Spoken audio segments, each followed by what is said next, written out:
nós acabamos chegando a essa solução, né, de fazer via web, né? Rapidamente, eu e o Aristeu, a gente se articulou e chegamos, né, numa lista de entrevistados, de pessoas para debater, para discutir um pouco, e a gente conhecer um pouco os trabalhos e, e ver o que está rolando dentro da UFPEL, dentro do campo das pesquisas, para estimular cada vez mais pessoas a pesquisar a cultura pop e conhecer um pouco a história de pessoas que já estão fazendo história, sem piadinhas, tá? Fazendo história, né, nessa caminhada. Então, Maurício, seja muito bem-vindo, tá? Muito obrigado por ter aceito, assim, de pronto e imediato o convite. O Maurício, ele é, para quem não conhece, né, acho difícil, mas quem não conhece, ele é bacharel em História, tem mestrado também em História e hoje é doutorando em História também, e tudo pela UFPEL, correto, Maurício? Exatamente. Né? E quem passar aí, der uma olhada lá na plataforma Sucupira, der uma olhadinha no Lattes dele, vai se impressionar com essa carreira que ele tem construído, né? Desde muito cedo ele já tem colocado um foco, né, nas pesquisas do cenário medieval dentro da história, né? Já tem aí um bom apanhado de artigos publicados, capítulos de livro. É um cara que está despontando como referência para essa pesquisa, né? E é legal conhecer ele, ver essa trajetória desde muito tempo, né? Aqui, né? Uma pessoa que eu tenho orgulho de dizer que é meu amigo e que podemos ainda trocar bastante figurinhas por aí, né? Maurício, vamos lá então, né? Primeiramente, eu queria que tu explicasse uma coisa para nós, que Uhum. é Vamos instigante. lá. Por que estudar história? Tá? Tu já te formou faz bastante tempo e o que te instigou a entrar no campo da história e seguir carreira como está seguindo até hoje, né? Já fazendo o teu doutorado.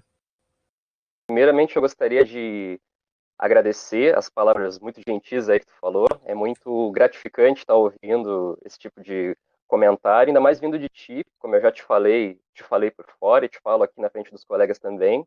Tu que fez uma série de atividades ali no curso de História que me serviram de base para estar trabalhando com cultura pop, com história em quadrinhos.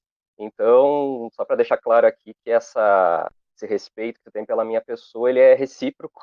Eu tenho igualmente por ti e faço questão de colocar isso, deixar registrado aqui, tá? Sobre a questão da história, olha, geralmente quando a gente entra para a história, a gente aprende alguns bordões, assim, algumas frases de efeito, para quando as pessoas nos perguntam por que a gente resolveu fazer história, porque é ciências humanas, é aquelas áreas que não é uma das áreas que geralmente para os nossos pais não tem muito futuro, a gente vai morrer pobre, coisas que a gente já está acostumado a ouvir. Todo mundo que é de humanas, de certa maneira, está acostumado a ouvir esse tipo de coisa, a não ser que seja, por exemplo, direito, que é uma área que tem mais mercado. Mas, olha, eu fiz história geralmente por gostar, basicamente por gostar mesmo, Arthur. Eu prestei o Enem no ano de 2010. Naquele ano eu fiz o cursinho pré-vestibular, o Michigan, e eu tive um excelente professor que foi o Deomar Neto, provavelmente muitos de vocês conhecem, né? E eu Uhum. sempre gostei um pouquinho de história. Não vou dizer para vocês que a minha paixão da minha vida sempre foi história. Vou estar mentindo muito. Eu fui músico durante muitos anos. Vocês devem estar vendo o violão ali. Tem uma guitarra ali do outro lado também, só que a câmera não está pegando. Eu fui músico durante alguns anos. Minha adolescência foi. Durante toda a minha adolescência eu pensava que eu ia tocar em banda, esse tipo de coisa, talvez montasse um estúdio. Na época até tinha o curso de produção fonográfica aqui na Católica, eu cogitava bastante fazer. Só que aí eu fui pensando em outras áreas aí graças ao Deomar, eu comecei a gostar muito de história.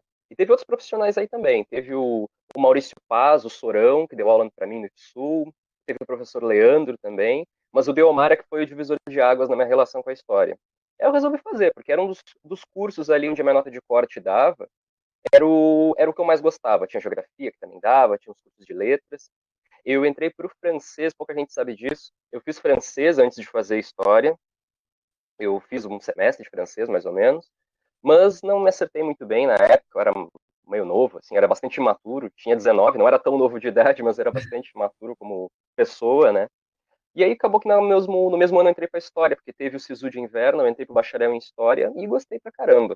E aí minha esposa, a Arante, né, que a gente estava começando a namorar, ela também entrou para História.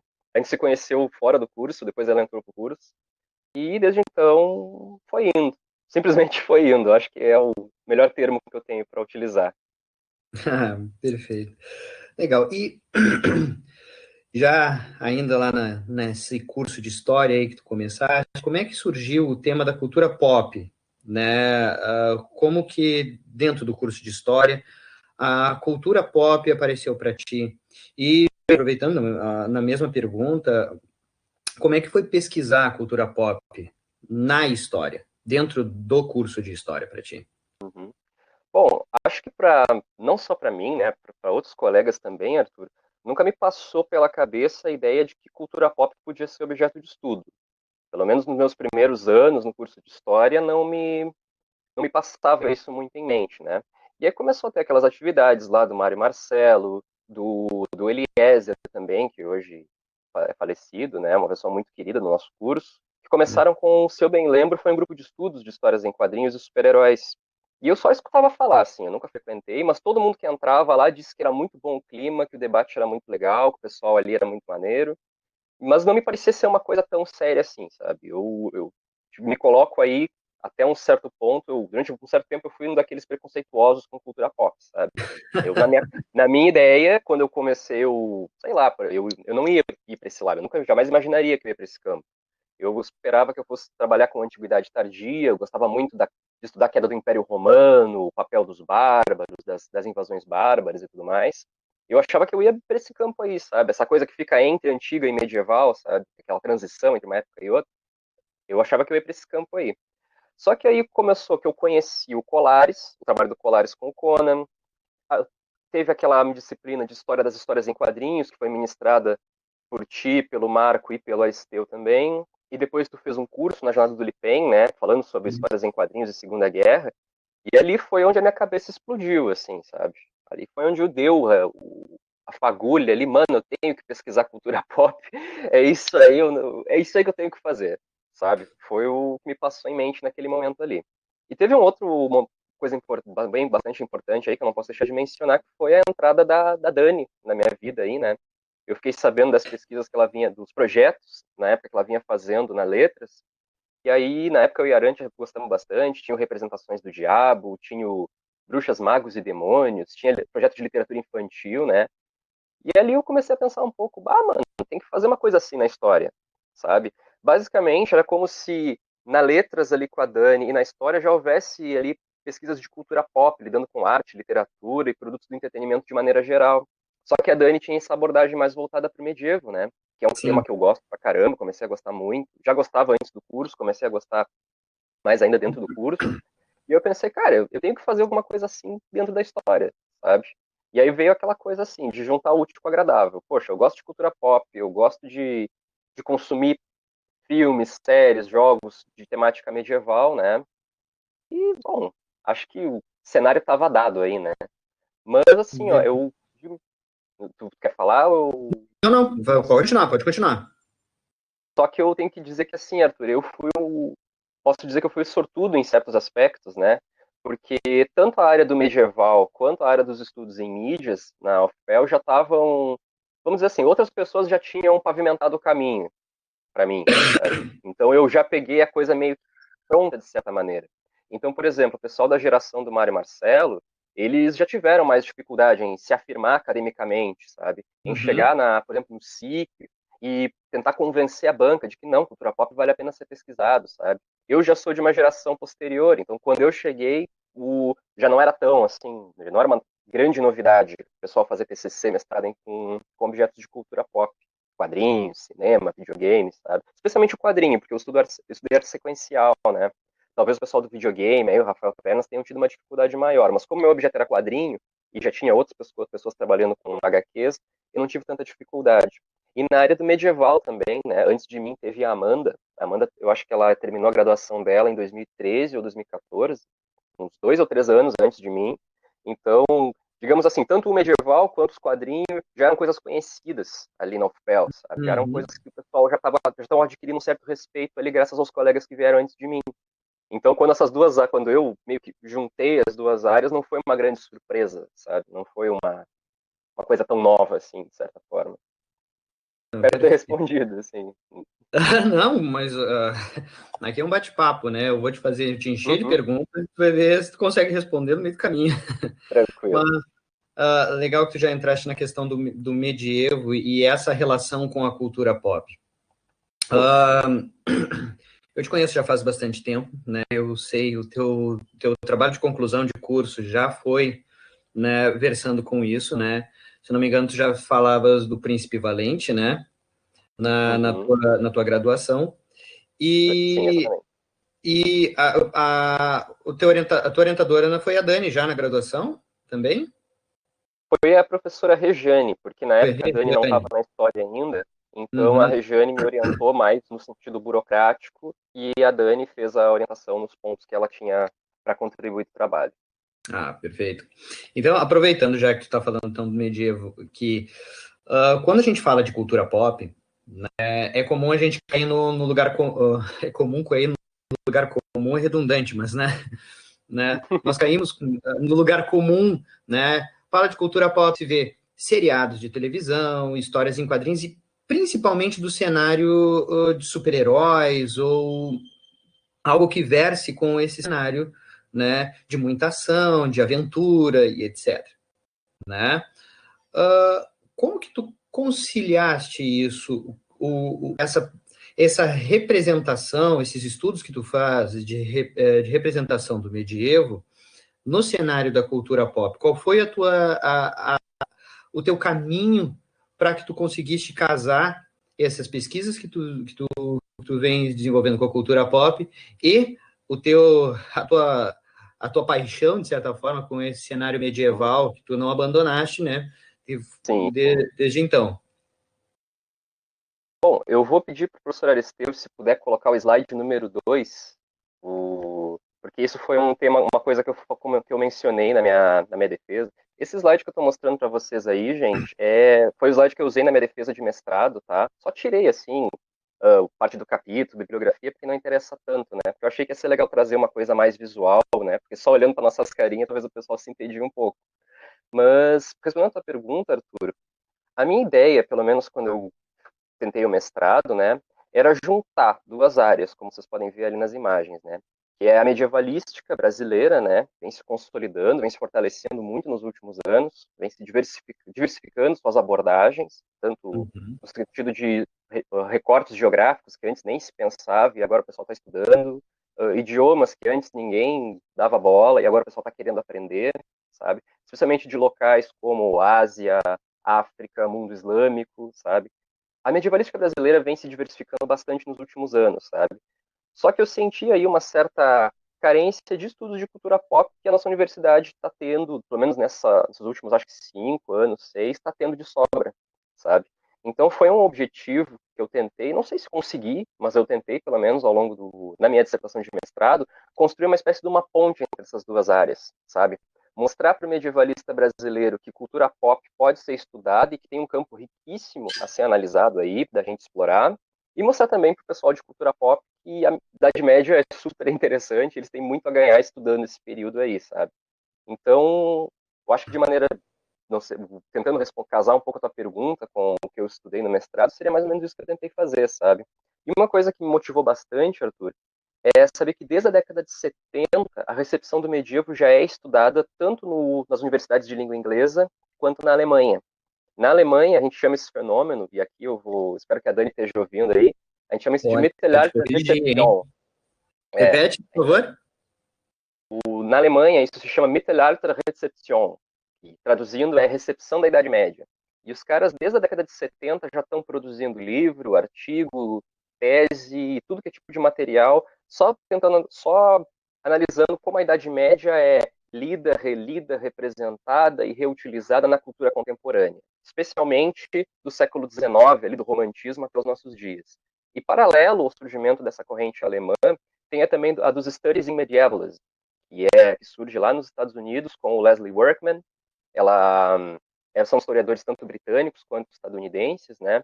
e que tem basicamente a mesma ideia. Eles, apesar de eles, a princípio, essas correntes não terem tido muito contato lá na década de 70, 80, elas têm praticamente partem da mesma ideia, de que a Idade Média ela é um conceito e ela vai se reformulando de época em época e até parar onde a gente está hoje aí, com a cultura pop bombando aí, com esse monte de seriados, filmes e coisas que a gente está consumindo aí, que fazem parte do nosso cotidiano. Mas acho que é mais ou menos isso, Arthur. E outra coisa que me influenciou bastante a seguir essa área aí era a quantidade de fontes, né? Não vamos esquecer que até o ano passado todo mundo falava em Game of Thrones, né? Quando tinha episódio novo do Game of Thrones, a timeline de todo mundo era Facebook, Twitter, Instagram, todo mundo só falava de Game of Thrones desde que lançou o seriado até encerramento no ano passado, era o tema do momento, né? Tu quer Pois se é. sentir excluída, é só chegar num rolê assim de pessoas e falar que não assiste Game of Thrones. Bu! Pra ver o fenômeno, assim, a Ia importância ser desse fenômeno vaiado, cultural. é verdade. Isso daí é algo muito interessante, porque quando eu li o teu trabalho, do mestrado, né, é muito interessante porque a gente acaba entrando, fazendo uma revisão, uma visita no nosso passado, né? Eu, como um nerd Uhum, de carteirinha também, né, estudioso de cultura pop, nós temos aqui no teu próprio slide, aqui tu já coloca alguns exemplos muito clássicos ali, o Shining uhum, Knight, né, da DC Comics, né, os próprios contos do Beowulf que saíram também publicados pela exatamente. DC, e vários outros personagens que trazem à tona essa espécie de imaginário do medievo, consolidou na sociedade contemporânea e que, Uhum, quando nós, pelo menos eu me coloco numa posição de mais de leigo, né? Eu não tenho essa caminhada de estudo que tu tens nessa área em específica, né? Quando paro para pensar sobre tudo isso, não consigo chegar num ponto comum de origem ou de como se uhum, construiu esse imaginário. Porque quando eu penso num cavaleiro, eu vejo essa imagem com uma armadura, uma espada, determinados tipos de elmo, capa, uhum. indumentária de montarias, castelos, princesas. Onde se consolida tudo isso? E sabendo que o teu trabalho, né, tanto na graduação quanto no mestrado, versou com um personagem muito específico, né, que foi Uhum. o Príncipe Valente, eu queria que tu falasse um pouco mais sobre essa recepção do medievo na cultura pop, tratando especificamente do teu objeto de pesquisa, que foi o Príncipe Valente. Pudesse falar algumas palavras. Sim. Bom, eu gostaria de separar a resposta em dois pontos, Arthur. Antes da gente entrar no Príncipe Valente, sobre como que a Idade Média se tornou o que ela é hoje no imaginário midiático, né? E, bom, não dá para falar de medieval pop, de neomedievalismo, a gente pode entrar nesses termos daqui a pouco mais, mas não dá para falar do medieval pop, como eu gosto de chamar, sem falar do romantismo, tá? Então, o que acontece é que em fins do século XVIII, durante todo o século XIX, ocorre um fenômeno de resgate da Idade Média que vai criar todo tipo de representações esquisitas que tu pode imaginar. Então, o que acontece? Eu tenho um pouco mais de conhecimento do caso britânico, né? A gente chama isso de medieval revival, revivalismo medieval, né? E ele é um fenômeno que ele tem uma certa espontaneidade. O que acontece? Alguns autores, alguns poetas começam a olhar fragmentos literários de literatura celta, por exemplo, sabe, vão compilando isso dos manuscritos para livros, começa um processo editorial também bastante forte, né? E isso também está ligado um pouco, dialoga um pouco com a questão das falsificações de artefatos também. Então, por exemplo, o Macpherson, ele criou um bardo chamado Ocean, sabe? Existe uma discussão muito grande sobre se esse sujeito Ocean teria existido, né? Mas o que é tido no mundo acadêmico é que esse sujeito Ocean, ele seria um equivalente celta do Homero. Então, esse momento aí é um momento em que as pessoas... A história não está bem estabelecida como ciência, a medievalística muito menos, né? Então, isso vai gerar um campo aberto aí para todo tipo de falsificação que você pode imaginar. Então, ainda que elas sejam desmascaradas, entre aspas, algumas décadas depois, elas acabam sobrevivendo na imaginação das pessoas, entende? Então, daí ocorrem algumas outras coisas aí, por exemplo, viking com chifre, Os contos infantis dos irmãos Grimm, entre outros tantos, vão contribuir também para uma série de outras representações do medievo, sabe? Um autor também que eu gosto sempre de frisar, que vai ser importante, especialmente para as representações da Inglaterra medieval, é o Walter Scott. Não sei quem aí já leu, por exemplo, o romance Ivan Noé. Não é muito conhecido hoje. O meu pai, a geração dos nossos pais, talvez lembre desse nome com mais frequência, mas praticamente tudo que a gente vê do Robin Hood, os desenhos, os filmes do Robin Hood, são todos baseados em Ivan Noé, sabe? E não só o Robin Hood, inclusive as representações do Ricardo Coração de Leão, do João Sem Terra, da disputa entre normandos e saxões na Inglaterra do século XII. O Walter Scott criou todo esse cenário aí, sabe? Mais tarde, na Alemanha, nós temos também as óperas do Wagner, que dá toda uma energia nova para o universo germano escandinavo, entende? Então nós temos aí, eu posso notar pelo menos umas 4 fontes aí da transição do século XVIII e XIX que vão inspirar o medievo midiático depois no século XX. Eu acho que são os contos infantis, em grande parte, os romances históricos, como o do Walter Scott, o Wagner tem uma importância muito grande. Qual outro que está me faltando agora? Eu acho que no lado da fantasia mesmo tem um autor aí que é o Morris, que é um dos antecessores do Tolkien, que escreveu obras de fantasia em universos fantásticos. A gente dá muito crédito ao Tolkien, né? Mas o Morris tem um papel grande nisso aí também. Não é um cara que eu estudei muito a fundo, assim, mas eu aprendi um pouco sobre ele ao longo da minha dissertação. Maravilha, cara. Olha, é muito bom ouvir isso e realmente é só esses pontos que tu colocaste já dá para nós imaginarmos, né, como que isso se consolida na. Eu sei que na história a gente tenta evitar o termo, né, a mentalidade, mas, de certa maneira, a construção desse ideal, né, do que era o medievo, ou do que era um passado, e essa reconstrução de um passado, de certa maneira, glorioso, né, com castelos, princesas, cavaleiros vencendo dragões e criaturas míticas, né, que envolvem o cenário, e como o próprio desenvolvimento da área da história, como tu bem disseste, né, ainda era algo que vinha galopando, né, se consolidando, esse detalhamento e esse apreço à veracidade, à busca pela veracidade dos fatos, né, ou pela concretude, pecava, né? E sem mencionar que existem interesses, todo mundo que escreve algo tem uma tendência, tem um ideal, né? Então, escrever lá os contos, os grandes contos sobre as glórias do rei fulano de tal, já tem uma certa tendência, né, intrínseca à obra, né? E dá um grande espaço para a criatividade se desenvolver, né? Agora, tu falaste no início dessa tua resposta agora sobre neomedievalismo e medievo pop, né? O medieval pop, que inclusive está no título da tua fala. Maurício, medieval pop, neomedievalismo, nos explique esse termo, ajuda.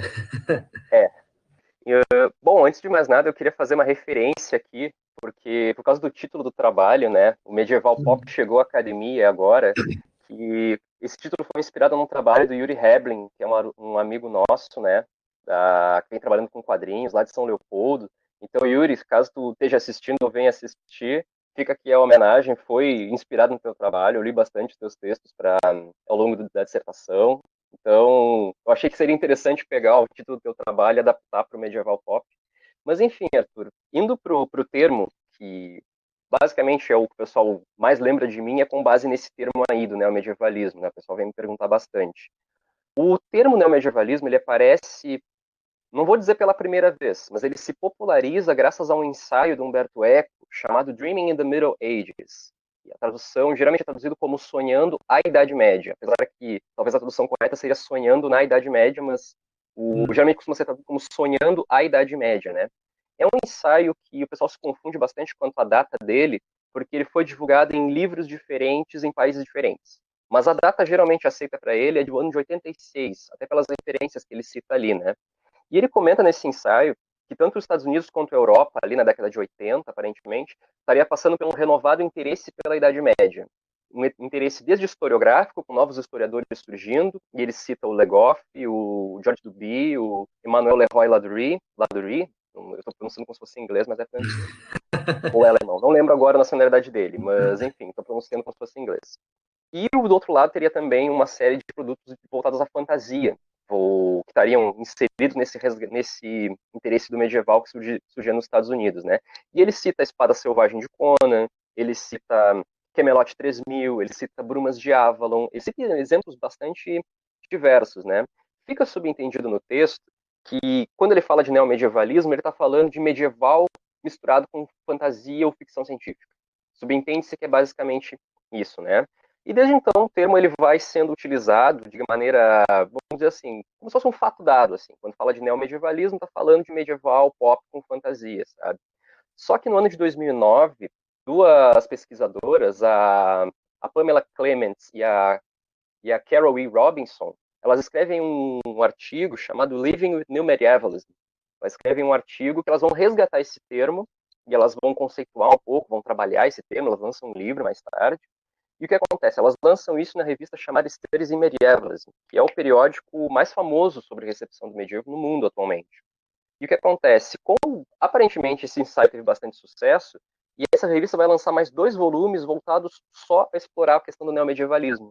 E aí uma série de outros autores, como Harry Brown, entre outros ali, o David Marshall, por exemplo, começam a trabalhar esse termo aí, começam a definir ele, dar contornos teóricos para ele, criar ali um conceito mesmo, uma categoria passível de ser operacionalizada em termos de pesquisa, sabe? E de maneira geral, o que podemos sintetizar dessa discussão aí, a gente fez um post lá na página do Poema recentemente, é que neomedievalismo seria a comoditização do passado. Você pega transformar o medieval numa mercadoria, e para isso, obviamente, você tem que apelar para clichês, algumas técnicas de composição, como pastiche, a bricolagem. Você tem que adaptar essa Idade Média para o gosto do público, entende? Basicamente, o neomedievalismo seria mais ou menos isso, tá? Para não tornar a discussão muito complicada. Quem se interessar, eu tenho uma discussão bem pontual sobre isso na minha dissertação, mas como a ideia aqui é mais bater papo, acho que não cabe ficar falando termos muito técnicos, né? Mas seria basicamente isso, a comoditização do passado. A Idade Média transformada em produto de consumo. Só que acontece, tem um problema aí, e por isso que eu prefiro às vezes falar de medieval pop. Particularmente eu acho o neomedievalismo um termo um pouco estranho, assim, sabe? Quando você fala em meios não acadêmicos, até na universidade, o pessoal estranha bastante. Não é um termo realmente que a gente está acostumado a ouvir, sabe? E nessa discussão do neomedievalismo, trazida pela Clements, pela Carrie Robinson, pelo Harry Brown e por esses autores todos, eles focam muito na questão da linguagem e da adaptação textual, sabe? Porque eles são todos majoritariamente da área das letras, eles trabalham em departamentos de letras. Então, dada a formação deles, eles focam nesses aspectos aí. Só que quando eu fui fazendo a minha dissertação, Arthur, eu cismava em citar outros autores que falavam coisas que esses autores não falavam. Então, por exemplo, o pessoal a Dani me corrigia bastante, até o Vinícius, que estava na minha banca, e criticou um pouco o fato de eu citar o Douglas Kellner, que é um autor já meio considerado batido nos estudos de mídias, não é pessoa nova, não é um cara já super citado aí, considerado por muitos um autor já superado, mas eu sempre cismava em botar ali argumentos do Kellner na minha dissertação. E hoje, já passado algum tempo, eu percebo o que acontece. É porque o Kellner dá resposta a algumas coisas que esses autores não davam, sabe? Por mais que esses autores façam uma teoria excelente sobre o medieval transformado em mercadoria e todas as implicações disso, eles focam muito pouco no elemento social e no elemento político dessas representações. E é coisa que sobra nos trabalhos do Kellner, por exemplo. O Kellner fala muito sobre a questão das representações sociais, representações de gênero, de classe, representações de minorias na mídia. E eu sinto que, às vezes, na discussão do neomedievalismo, tem uma carência desses tópicos aí que dialogam mais fortemente com a sociedade, entende?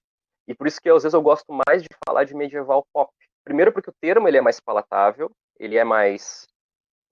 ele não gera tanto estranhamento, sabe? Fala medieval pop. Bom, Idade Média pop, né? É quase que intuitivo. E eu acho que quando a gente fala de medieval pop, de cultura pop de maneira geral, a gente está falando de produtos que têm que dialogar com a sociedade. Que eles têm que refletir, eu não gosto desse termo, assim como tudo, Mas eles tendiam a refletir o que as pessoas sentem, os temores que elas têm, as esperanças que elas têm, as expectativas daquilo que elas querem assistir na tela, sabe? Ou num jogo de videogame, por exemplo. Tem que ter provocação. Então eu acho que a ideia do pop aí ela é importante. Eu espero talvez Uhum. algum dia poder lançar algum texto, algum artigo, pegando essa discussão do neomedievalismo e propondo o termo medieval pop. Eu acho que pode ser um termo interessante da gente começar a Eu usar na acho que tu já, universidade. já tem maturidade acadêmica e de estudo para isso, né? Ué, tem Ué, que botar a cara a tapa, né? uhum, uai, temos que fazer, né? Para esclarecer para o pessoal que está assistindo, quando o Maurício falou sobre o Douglas Kellner, ele estava se referindo ao livro Cultura da Mídia, correto, Maurício? Exatamente. Isso que, então, tu tem essa consolidação, tu já tem esse termo que tu tem estudado, e de certa forma, né, tu está se tornando cada vez mais referência em cunhar e defender esse ponto, né, medieval pop, né, e o medieval pop chegou à academia, sim, está sendo estudado, e o que fazer com ele, né, o teu trabalho, principalmente o teu trabalho de mestrado, ele nos traz, ele nos dá uma boa referência de como se tratar, né, o medieval pop. Eu queria que tu falasse um pouco sobre a tua experiência com o Príncipe Valente, né, e Uhum, como ele casa, né, para afirmar que ele é que ele é esse objeto do medieval pop na uhum, contemporaneidade, apesar de ter sido já do século passado, né, mas o sim. século passado é logo ali, né? Uhum. Bom, vamos lá então, né? Agora já entrando mais no objeto, né, na fonte que eu pesquisei, vou pedir para o professor Aristeu passar para o slide número 3, se possível, e aí a gente já vai poder mostrar para o pessoal aí quem é o Príncipe Valente e tudo mais. Bom, Arthur, quando eu decidi que eu ia trabalhar com cultura pop, né, com Idade Média e história em quadrinhos, sendo mais específico, o primeiro desafio foi qual fonte eu vou estudar, né? Qual recorte, qual época, vai ser um quadrinho americano, vai ser um quadrinho francês, a França tem vários quadrinhos de medieval, vai ser um quadrinho alemão, na época eu estava aprendendo alemão, né? Então, eu estava nessa dúvida aí de qual ia ser, né? E aí eu achei que eu tinha que ver os clássicos, né? Entender quais são as obras clássicas dos quadrinhos de temática medieval, né? E na hora, assim, quando eu comecei a buscar, o Príncipe Valente foi o nome que apareceu de primeira. Então eu pensei, olha, se eu tenho que partir de um ponto, tem que ser dele, sabe? Nem que seja para entender o que vem depois, né? Eu me apaixonei pelo quadrinho, sabe? Tinha algumas facilidades ali, né? Porque o Príncipe Valente ele nasce no contexto da Grande Depressão dos Estados Unidos. Ele nasce em 1937 e ele vai começar a se popularizar ao longo da Segunda Guerra Mundial. Então já casava um pouco com os recortes que os outros colegas já trabalharam, né? Que tu já vinha ensinando, que o Gustavo também trabalhava com o Capitão América. Eu não lembro se o Mário Marcelo trabalhava no TCC com quadrinhos de Segunda Guerra. Eu sei que ele trabalhou com os desenhos animados no mestrado. Mas, enfim, é um tema que outros colegas já vinham trabalhando ali, então podia gerar um diálogo mais interessante, né? Então, o Príncipe Valente, ele chamou a minha atenção por uma série de coisas, mas principalmente, Arthur, pelos elementos que ele traz do imaginário nacional dos Estados Unidos. Como é que é a história do Príncipe Valente? O Foster nos conta a história de um príncipe norueguês que vivia lá no reino de Thule, até que a família dele sofre um golpe de Estado, e eles sofrem um golpe, o reino é tirado deles, e eles têm que viver na região sudeste da Britânia, uma região fétida, uma região cheia de pântanos, uma região extremamente pobre. Então é a queda na escala social, sabe? O rico lá, o nobre, que de repente passa a ser uma pessoa ralada lá, ele cai socialmente. Bem a ver com grande depressão, assim, é difícil não encontrar esses paralelos. Só que o Príncipe Valente ele tem algumas características aí que nos permitem entender um pouco os discursos que rolavam ali na cultura pop durante a Grande Depressão. Então, por exemplo, nós temos o mito da fronteira, muito bem representado naquela imagem que nós vemos ali embaixo, do príncipe fazendo ali, domando um cavalo, ele está ali montando, fazendo o seu equipamento de montaria, né? Nós temos também o mito do self-made man, do sujeito que empobrece, ele cai, mas ele consegue crescer com o próprio esforço dele, né? E uma outra coisa que diferencia aí o Príncipe Valente de muitos heróis medievais, realmente, seja dos romances ou das canções de gesta, é que ele é muito espertinho na maneira como ele resolve os problemas dele. Então, por exemplo, ele usa máscara, ele usa disfarce. Aquela primeira imagem que vocês estão vendo ali é uma máscara que ele faz com pele de pato. Ele tem uma série de artimanhas que ele vai fazendo para solucionar os desafios ao qual ele vai ser confrontado ao longo das suas aventuras. Eu vou passar aqui para um outro slide. Eu vou pedir para o professor Aristeu passar para o slide número 6, por favor, que eu quero mostrar uma coisinha interessante ali para o pessoal. Esperar aqui passar. Aqui. O Príncipe Valente, ele nasce num contexto, se a gente pensar nas histórias, nos heróis que são criados nessa época, ele nasce num contexto que o Johnson, que foi um dos autores que eu usei na minha dissertação, fala que os heróis dessa época poderiam se dividir em dois tipos: os Vingadores, os Justiceiros Sociais e os Vingadores. Basicamente são o quê? São heróis que não possuem superpoderes, são pessoas excepcionais, comuns, mas com habilidades acima da média, que tentam de alguma maneira proteger as pessoas da, de vilões como ladrões de banco, por exemplo, sabe? Políticos corruptos. Aqui nós temos alguns exemplos, por exemplo, Dick Tracy, que representa muito bem essa época. Talvez o Batman nas suas primeiras aparições, né? Também é um exemplo interessante. O Rei da Polícia Montada também é um herói que marca muito bem essa época, né? Especialmente o Dick Tracy, o Rei da Polícia Montada. É interessante que eles são figuras ligadas ao poder público, né? Um é um policial, o detetive Durão, que dá soco, que arregaça as mangas e dá soco nos bandidos. E o Rei da Polícia Montada é o guarda de fronteira, ou seja, está protegendo o limite do país, né, para que os bandoleiros, os bandidos não entrem, né. Até o Superman, o primeiro super-herói, na sua primeira aparição, ele lembra um pouco esse imaginário aí, né. Superman, ele, na sua primeira aparição, ele não lutava contra alienígenas ou seres de outras galáxias. Ele vem como o campeão dos oprimidos. E os adversários que ele combate são ladrões de banco, político corrupto, são os parasitas do sistema. Enfim, são aquelas pessoas que estão dificultando a ascensão social de outros. Enquanto o cidadão americano médio está trabalhando, está ralando, está tentando crescer, voltar para o seu patamar de vida da década de 20, esses vilões aí eles estão corrompendo o sistema, entende?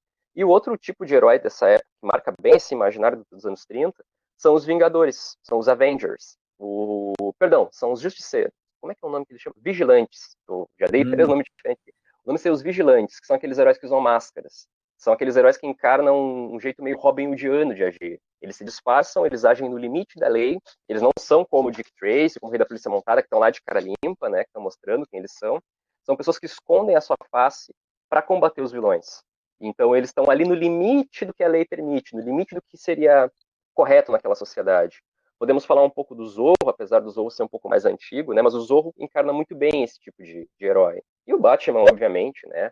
O melhor tipo de justiceiro que a gente tem aí, de justiceiro mascarado, com certeza é o Batman. Mas tanto nos Vingadores Sociais quanto nos Vigilantes, nós temos esse elemento aí muito característico, né? Heróis que lutam contra seres humanos. Eles não estão lutando ainda contra os nazistas, eles não estão lutando contra os comunistas. Eles estão lutando contra inimigos estadunidenses. Entendem? Entende? Pessoas que estão prejudicando a ascensão social de outras, pessoas que estão prejudicando o retorno do país ao seu status econômico da década anterior. E o Príncipe Valente, ele vai bem nessa vibe aí, sabe? Ele luta contra, nessa primeira fase do Príncipe Valente, nos 2 primeiros anos dele, ele luta basicamente contra cavaleiros corruptos, cavaleiros vilões. Tem ali, vez que outro, um dragão, que costuma ser representado na imagem de um crocodilo gigante, alguma coisa assim. Mas ele vai se consolidar como esse tipo de herói. As primeiras missões do Príncipe Valente são basicamente recuperar castelos. Então, por exemplo, uma donzela chega para ele dizendo assim: olha, roubaram o meu castelo. Eu herdei o castelo dos meus pais, e eu não tinha quem defendesse, veio um grupo ali de salteadores e comeu o castelo. E o nosso herói lá, o Val, ele vai lá, invade o castelo, e através de um truque, alguma artimanha, ele consegue libertar o castelo dos vilões. Então, durante pelo menos uns 2 anos ou 3, as aventuras do Príncipe Valente vão exatamente nesse caminho aí. Tanto é que ele, em determinado momento, ele decide se tornar cavaleiro da Távola Redonda. Ele começa bem nessa ideia do homem da fronteira, uma espécie de cowboy medieval, fazendo assim uma simplificação meio grosseira, mas que ajuda a entender. Mas em um dado momento ele resolve se tornar um cavaleiro arturiano, sabe? E o rei Arthur bota para ele o que ele tem que fazer. Olha, você tem que começar por baixo, você tem que ser escudeiro, e você tem que fazer para merecer esse título aí. Então é bem a ideia do self-made man, de que o trabalho enobrece, de que só através do trabalho o sujeito consegue subir na vida. Então, essa foi uma das outras coisas que me chamou a atenção mesmo no Príncipe Valente, sabe? E depois, na década de 40, nós vamos ter uma guinada, aqui, por causa da questão da guerra, né? Em que o Príncipe Valente vai para a Europa e ele vai ter uma nova aventura aí. Dessa vez a nova aventura dele não é mais protegendo pessoas da Britânia, né? Dessa vez ele vai ter que sair da sua casa, sair do lugar onde ele vive, para resgatar as pessoas que estão passando por problemas, né? A aventura que se caracteriza ali no ano de 39, ela é a chamada Saga dos Hunos, e ela é que foi o foco da minha dissertação de mestrado. O terceiro capítulo é todo sobre ela. Posso pedir para tu colocar no slide número 10, Aristeu? Tem mais imagens ali que eu acho importante para o pessoal ver.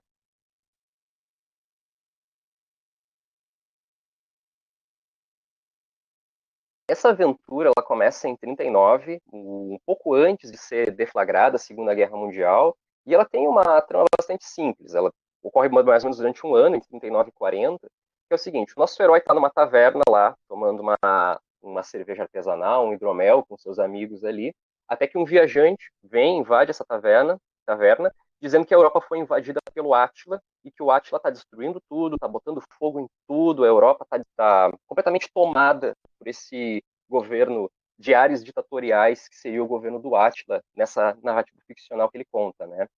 O que deixa a coisa muito curiosa é que no vocabulário, tanto americano quanto britânico, o termo Hans, que era utilizado pelos Hunos, que significa o Uno, né, que seria o grupo ao qual o Átila fazia parte, ele era utilizado para falar dos alemães durante a Primeira Guerra Mundial. Então, ali embaixo, nós temos, por exemplo, um cartaz de alistamento do Exército da Austrália, falando ali, Protect your children, join the Australian Army. E você tem um soldado alemão na frente e atrás ali você tem um guerreiro Uno.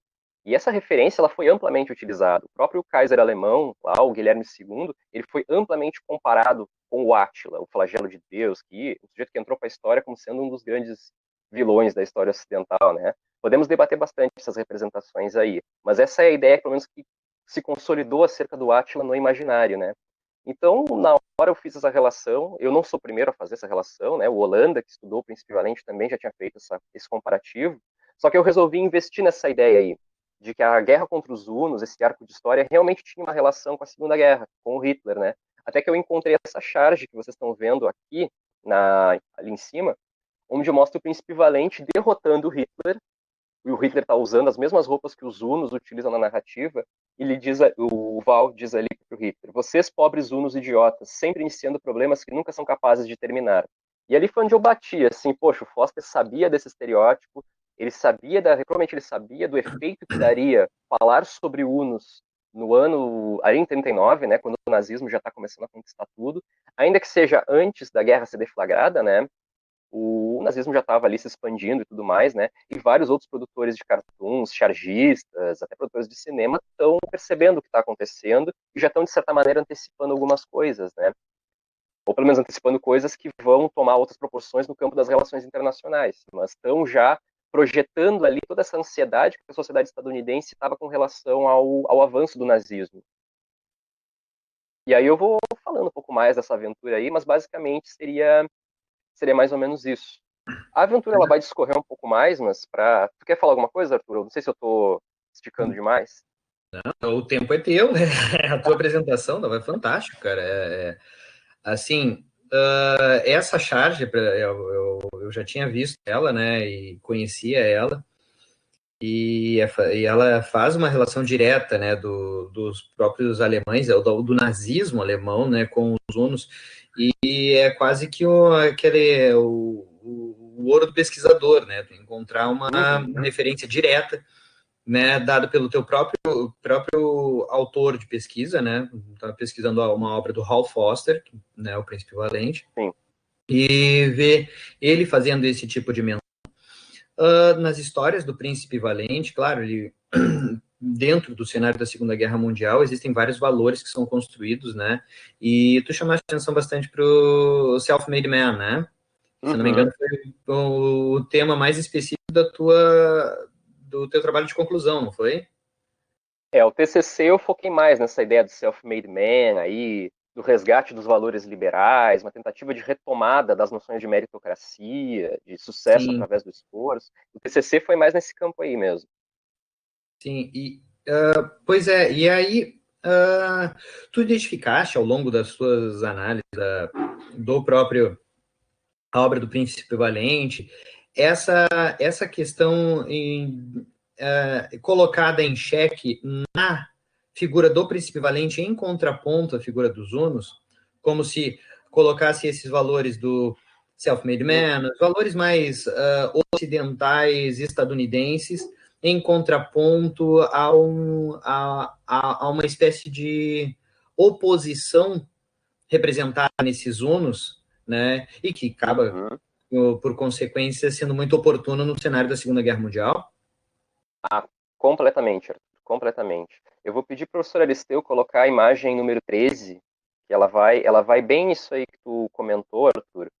E essa diferença na representação dos Hunos, ela é muito suspeita, não só porque ela difere completamente da representação do herói, né, do herói cavaleiro, o cavaleiro americanizado, né, mas ela difere também da imagem dos outros vilões. Mas vou começar aqui pela do herói, né.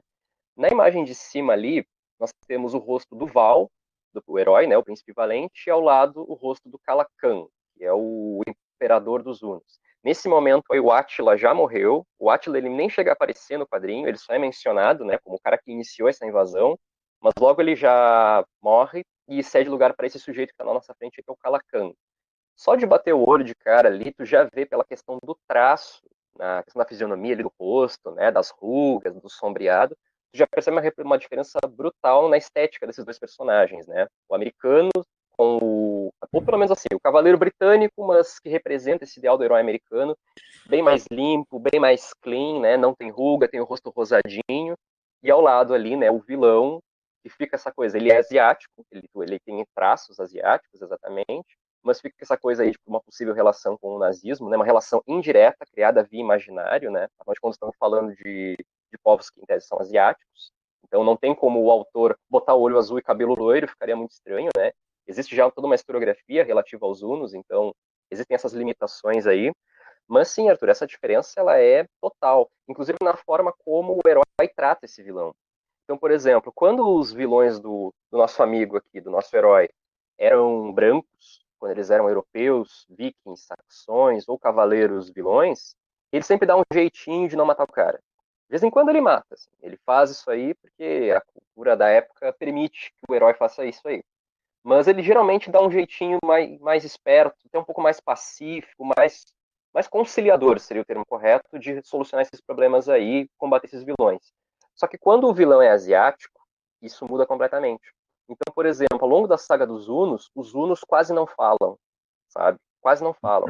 Guerra, batalha, aparece em quase todas as páginas. Você pega o quadrinho, a edição encadenada da Guerra contra os Hunos, é quase que só espada, escudo, guerra, motim, escaramuça, isso aparece a todo momento, sabe? E até o humor diminui. Por exemplo, Príncipe Valente é uma história que tem muito humor, tem muita piada, sabe? Ele é muito divertido, ele é muito leve, é uma história muito leve, sabe? Por isso que ele muitas vezes é considerado uma história para criança. E não deixa de ser, muito, quase todos os quadrinhos dessa época são feitos para o público infantil e infanto-juvenil, mas o Príncipe Valente, até hoje, se a gente lê, ele parece realmente uma história de criança por causa dessa jocosidade, esse clima leve que ele tem, sabe? Só que na Guerra contra os Hunos, esse humor ele vai pelo ralo. O Foster só vai voltar com piadinha depois que essa aventura acaba. Então, isso a gente percebe já a seriedade que o autor está dando para o arco narrativo. Mas a questão do herói com relação ao vilão, eu queria que vocês reparassem essa imagem maior aí, onde nós vemos o Calacan com o baú. Eu vou narrar essa cena para vocês. Essa cena ela acontece já após a batalha final. O que acontece? O Val ele nunca chega a enfrentar esse imperador, na verdade, né?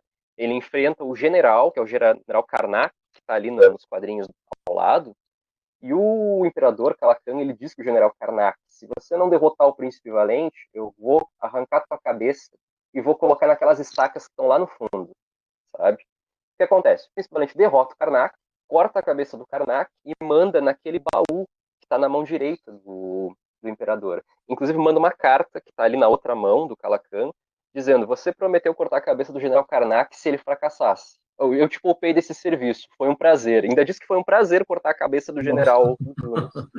Então o salto que ele tem aí na questão da transformação do herói, ele é brutal. Antes, quando o herói combatia vilões brancos, ele matava muito de vez em quando. Agora, quando ele está lutando contra asiáticos, pelo menos na maneira como ele é construído aqui no quadrinho, ele não pensa duas vezes, ele passa a espada de vez, sabe? E existe uma questão aí importante, e agora eu vou fazer a comparação com os outros vilões. Professor Aristeu, a imagem número 11, por favor.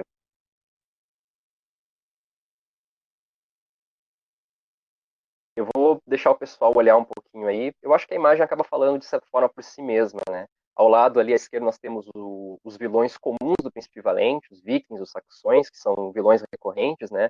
E ao lado à direita nós temos os hunos. Só o jogo de sombra e luz já fala muita coisa sobre a ideia que o autor está passando ali. Então, tanto na questão do rosto ali, sabe? A cor que ele utiliza para falar dos hunos, os hunos são acinzentados. Ela passa essa ideia da morbidez do inimigo, o inimigo que parece meio cadavérico, sabe? Até pelas mãos ali, tu vê, por exemplo, o imperador, tanto na cena anterior, pessoal, se quiser voltar depois do vídeo, ou nessa que tá mostrando ali embaixo, na direita embaixo, é sempre muito, a mão é peluda, ela tem unhas grandes, a mão é mais enrugada. Acho que esse é aqueles momentos em que a imagem acaba falando por si mesma, né? A gente não precisa explicar muita coisa. Mas tem um ponto aí que eu acho que é quando acaba essa narrativa aí, que é quando o herói vai abandonar essa violência aí. Aparentemente, parece que o Foster meio que se tocou, assim, que o príncipe estava muito violento, e resolveu dar uma outra finalização, né? E aí nós vamos para a imagem número 15. Aristeu, por favor, se puder passar para nós. Que após derrotar o Calacan, derrotar o General Karnak, o nosso herói, então, ele é convidado por outras lideranças europeias, outros reis, o rei dos visigodos, o rei dos francos, outras monarcas da Europa vão... É o slide posterior, o que vem depois desse. Aí, esse aí mesmo. Após derrotar os hunos, finalmente, né, o nosso herói ele é convidado pelas outras lideranças europeias a seguir o ataque. Porque os monarcas da Europa eles não entenderam por que o príncipe Valente parou. Ele derrotou o Karnak, ele acabou com a ameaça dos hunos sobre a Europa, mas ele não quis aniquilar os hunos até o final, né? Erradicá-los da face da terra, né? E eles vão convidar o Val para liderar essa expedição, né? Primeiramente, eles se impressionam que o príncipe é muito novo, porque eles tinham ouvido falar pelos boatos, eles imaginavam que o cara que derrotou o Calacan, que derrotou os hunos, devia ser um general super experiente, né? Aí eles chegam lá e eles veem um gurizão de 17, 18 anos, né? Que nem armado tá, tinha acabado de voltar, tava pescando, tava se divertindo, né? E aí o príncipe, ao invés dele ir, engraçado, após arrancar a cabeça do general, né? Ele, ao invés de aceitar essa expedição punitiva com os hunos, ele nega. Ele pega um livro de história, como vocês podem ver nessa cena aí, ele pega um livrão de história e ele diz: aqui sobre as minhas mãos está a história do mundo. Em nenhum lugar eu consigo encontrar algo que foi conquistado pela força. Alexandre o Grande, Júlio César conquistaram o mundo, mas onde estão as conquistas deles agora? E ele termina dizendo: não, meus nobres senhores, eu jurei minha espada apenas pelas causas da liberdade e da justiça. Então, olha que coisa interessante nós temos aí. A Segunda Guerra já está acontecendo. Essa tirinha que eu estou mostrando para vocês, ela é de abril, se não me lembro, se não me falha a memória, ela é de abril de 1940. A guerra já está acontecendo, sabe? Já está ocorrendo tudo que é coisa que vocês podem imaginar de ruim lá na Europa, né?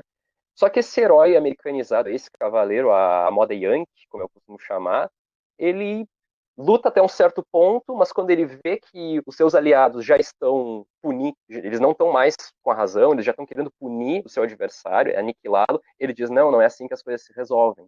E a gente nós podemos talvez fazer uma relação aqui com a Paz Sem Vencedores, que foi lá os pontos de Wilson, os 14 pontos de Wilson que ele propôs lá no pós-Primeira Guerra Mundial, na Conferência de Versalhes. Então a gente pode pensar aí que o autor ele não só está falando de Idade Média, ele também está pegando elementos da Primeira Guerra e está, de certa forma, colocando aquilo como uma possível solução, talvez, para o conflito mundial que estava se desenhando naquele momento. Se desenhando não, que já estava ocorrendo naquele momento, né? Então olha que interessante aí. Fora que o herói ele é o único aí que não está usando armadura e é o único que está usando roupa branca também. E tem um ponto aí que eu noto também na linguagem corporal do Val, né? Que ele está apontando para o livro, mas ao mesmo tempo a outra mão dele é como se ela estivesse meio que apontando para o leitor, sabe? Ou seja, ele está falando aqui para essa corte, para esses governantes aí, é quase como se fosse as Nações Unidas aí, eu costumo brincar que é como se fosse uma versão anterior das Nações Unidas, sei lá. Uma pré-ONU. Mas ele é uma pré-ONU, exatamente. E ele está nesse momento também, ele está apontando para o leitor. Então é como se o herói tivesse assim, olha, tem, tem uma cena ficcional acontecendo aqui, mas a lição que eu estou falando aqui, o aviso que eu estou falando aqui, ele vai para fora, ele vai para além da ficção, sabe? Essa pelo menos foi a interpretação que eu propus na minha dissertação lá do mestrado, né?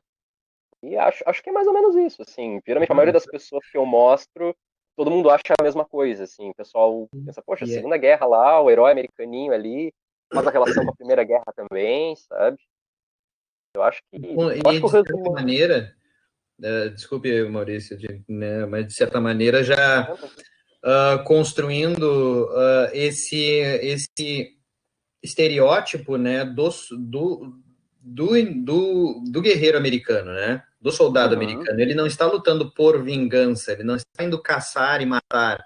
Por mais uhum, que a intervenção estadunidense tenha vindo em decorrência ao evento de Pearl Harbor, né, e, e fica essa linha tênue, né, até onde os Estados Unidos não estava querendo se vingar pela traição dos japoneses e até onde eles não estavam, sim, compactuando com os ideais de liberdade, justiça e etc., que servem em determinados discursos como uma máscara, né?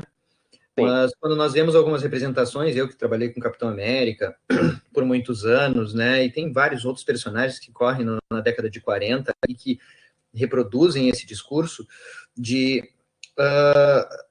do herói não ser a representação de uma vingança contra aqueles que nos fizeram mal, mas sim uma representação de um bem maior, uma espécie de Uhum, justiça superior, transcendental, que está acima desses valores mundanos.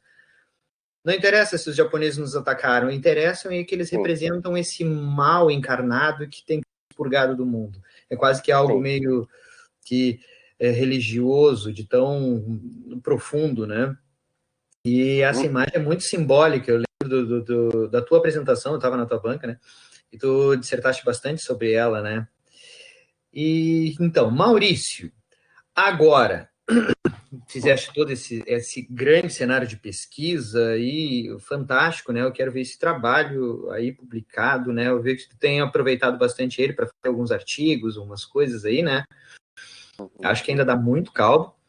E terminado o teu mestrado, fizeste a tua defesa, entraste na primeira turma de doutorado da história, né? Uhum.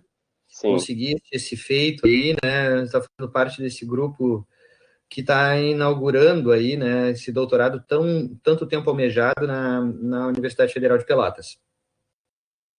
E Uhum. aí, o que a gente pode esperar agora? Né? Tu tens pesquisado aí o Ricardo, o Rei Ricardo Coração de Leão, né?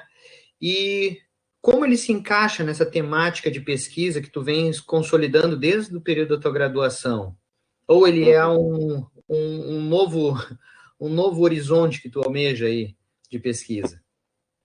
Pô, Arthur, a questão do Rei Ricardo, como ele entrou na minha vida, assim, né, de eu me interessar por ele, querer pesquisar mais sobre ele, é uma coisa que eu ainda tô meio que tentando entender, assim, porque a minha relação com o Príncipe Valente já tá bem estabelecida, sabe, porque já foi encerrada a pesquisa, sabe, eu tenho muito carinho pelo personagem, né, mas eu percebi que acontece, é normal que quando a gente faz TCC e mestrado no mesmo tema, a gente enjoa um pouquinho, sabe, dá uma repunada, porque é o mesmo personagem, você lê 200 mil vezes, cada vez tenta encontrar coisa diferente ali nas imagens, sabe? Tenta puxar discussões diferentes. E aí eu pensei assim, ó, cara, eu adoro o Príncipe Valente, leio sempre que posso, pretendo escrever coisas a respeito, espero continuar falando sobre ele durante um bom tempo, né? Mas assim, ó, mais 4 anos de Príncipe Valente vai ser puxado, sabe? Tinha uma coisa também que me deixou muito encucado, e foi uma crítica construtivíssima que o professor Fábio Vergara fez, uma vez que eu apresentei o Príncipe Valente, lá nas jornadas discentes do LECA, do Laboratório de Cerâmica Antiga, e ele comentou assim, ele gostou bastante, né? E ele perguntou o que eu ia fazer no doutorado, né? E ele sugeriu que eu fizesse uma pesquisa mais raiz, assim, um medieval mais tradicional, assim, por quê? Porque a recepção do medievo ainda não é tão bem vista. Os estudos de recepção, tanto de antiguidade quanto da Idade Média, eles ainda não são tão bem vistos por alguns pesquisadores, que podem achar que isso é coisa de momento, que isso é tendência, enfim, sabe? Claro, eu tenho meus argumentos para dizer que não, mas eu entendi o que ele quis dizer naquele momento, sabe? Eu entendi que ele quis dizer assim, olha, tu precisa te afirmar como medievalista, precisa conquistar o respeito da tua categoria, sabe? E eu pensei, bom, vou fazer isso de uma maneira diferente. Realmente, a minha pesquisa do Príncipe Valente, eu só menciono, eu acho que umas 3 fontes medievais. O resto tudo é imaginário americano moderno, sabe? Vou nos romances, vou na literatura pulp, vou no cinema. É um trabalho mais de contemporânea do que de medieval, sabe? Então eu Uhum, pensei, quem sabe fazemos no doutorado uma pesquisa de recepção que tenha bastante fontes medievais, sabe? Que lide com fontes medievais e que tenha o cuidado técnico típico da medievalística, sabe? Da gente aprender iluminura, da gente aprender idiomas do medievo, sabe? E foi quando eu comecei a me interessar pelo Ricardo Coração de Leão. Eu pretendia trabalhar com o Rei Arthur, que eu gosto muito do Rei Arthur, né? Só que aí o Ricardo, ele tem uma peculiaridade aí, né? Ao contrário do Príncipe Valente, o Ricardo realmente existiu, né? Só que ele geralmente é tido na nossa imaginação como um personagem quase lendário. Por quê? Porque ele conquistou uma reputação muito grande nas cruzadas, né? E logo após, nas primeiras décadas após a morte dele, foram criadas várias lendas a respeito dele.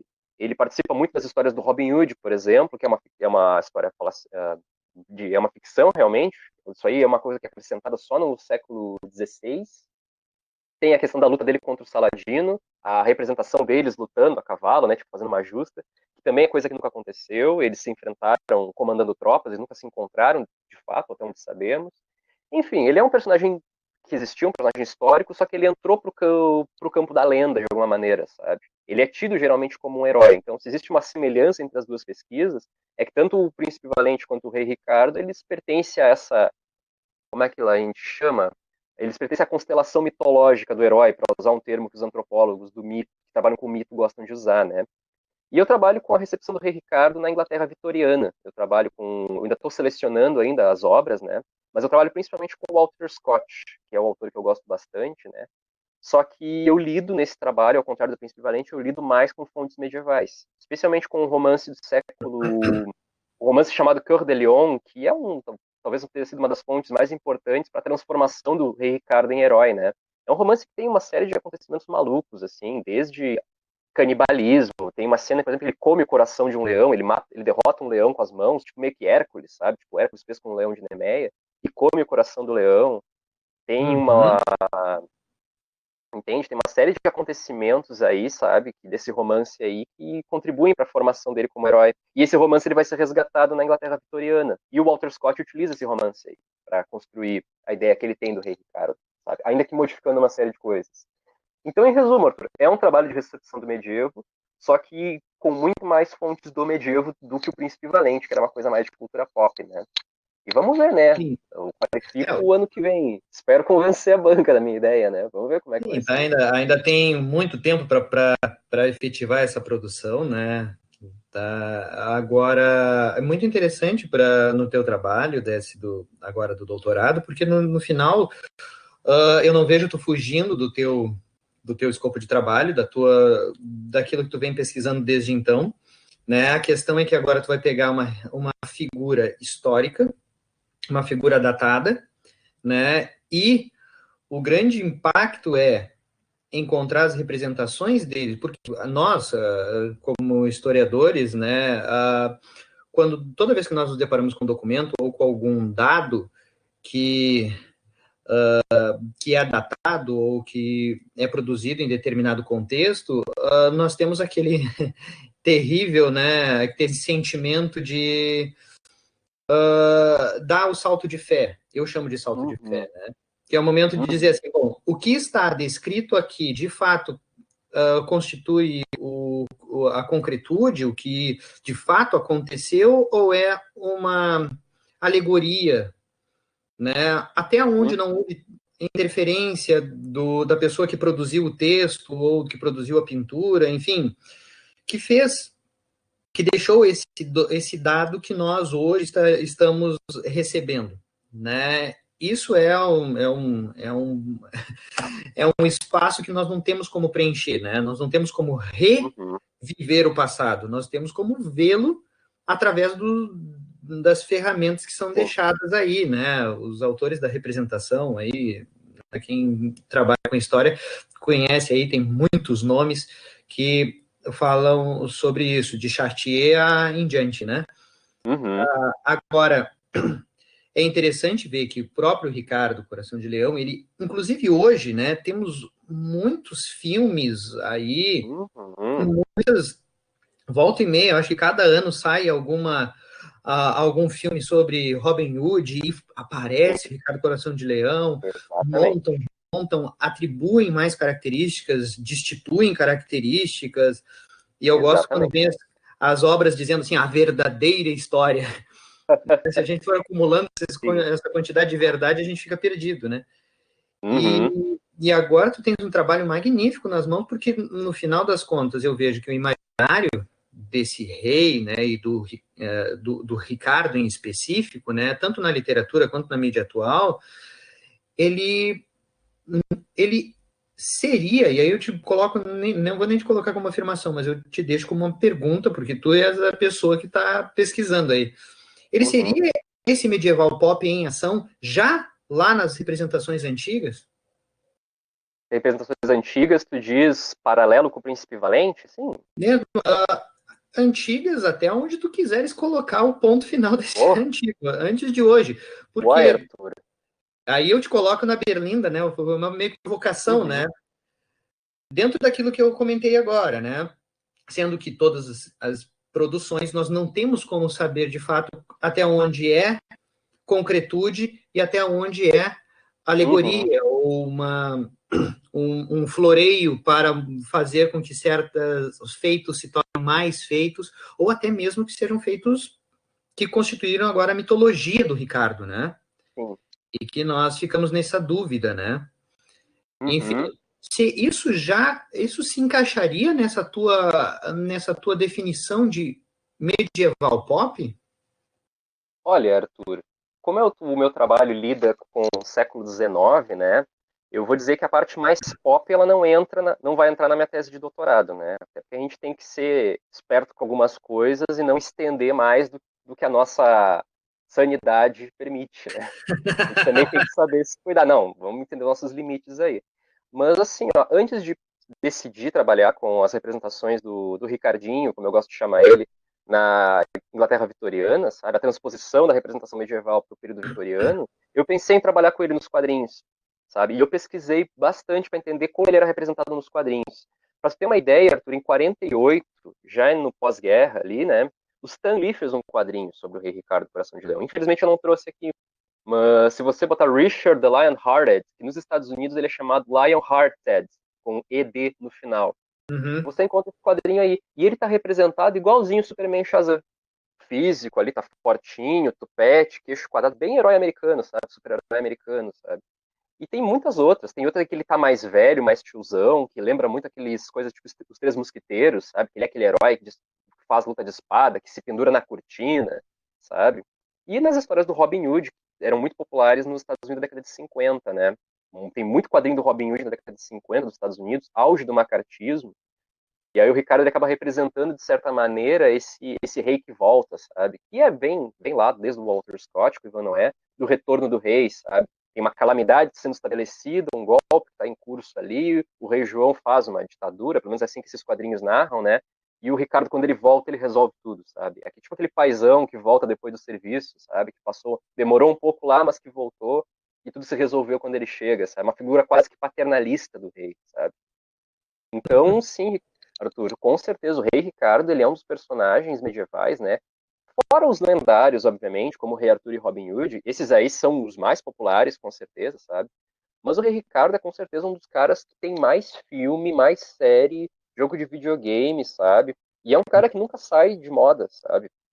Pra você ter uma ideia, 2 anos atrás teve uma exposição no museu do Palatinato, na Alemanha, voltada a falar sobre o Rei Ricardo, inclusive recuperando, de certa forma, a ideia dele como herói. Porque uma coisa que talvez o pessoal não saiba, eu falo rapidinho, o Rei Ricardo na historiografia, ele é um personagem super controverso. No século XIX em diante, especialmente o fim do XIX até o século XX, ele vai ir de talvez o melhor dos reis da Inglaterra para o pior dos reis da Inglaterra, sabe? Vão dizer que ele era um cara muito ausente, e de fato ele passou, acredito que apenas 6 meses na Inglaterra, ele teve 10 anos de reinado, ele morreu com 41, 42 anos de idade, mais ou menos, e ele passou apenas 6 meses na Inglaterra, sabe? Dizem que ele não era muito bom administrador. Essa historiografia, que vai até a década de 70, pelo menos, diz que ele era um péssimo economista, um péssimo administrador, que ele era uma pessoa muito impulsiva. Ele era o cara mais egocêntrico que você podia imaginar. Ele era muito corajoso em combate, porque ele lutava realmente, ele pegava a espada, ia à frente de suas tropas, né? Uma coisa que na época era bastante estranha, bem atípica para os governantes da época. Mas essa historiografia mais crítica do rei Ricardo vai dizer que ele era péssimo, vai dizer que não, ele não era herói coisa alguma. Só que essa exposição da Alemanha vai dizer não, ele não era tão ruim assim, sabe? Na verdade, ele até que foi um cara importante para a integração da Europa. Por quê? E aí nós começamos a fazer as conexões, né? A Alemanha é o país chefe da União Europeia atualmente. Então não surpreende que historiadores alemães, e essa exposição no Museu do Palatinato não foi feita por amadores, foi feita por historiadores profissionais, que estão pesquisando o Rei Ricardo, que tem livro lançado, publicam artigos sobre ele e tudo mais.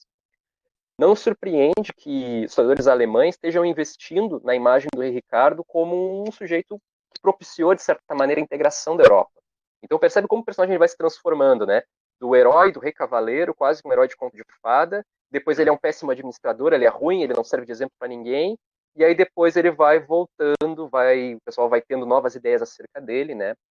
No caso do Rei Ricardo, desde a década de 70, com o livro de John Gillingham, essa historiografia mais crítica vem sendo revisada, né? O Gillingham, ele é um fã do Rei Ricardo. Ele falta pouco dizer assim, não, o Ricardo foi o melhor cara que existiu na história da Inglaterra. Ele falta pouco dizer isso.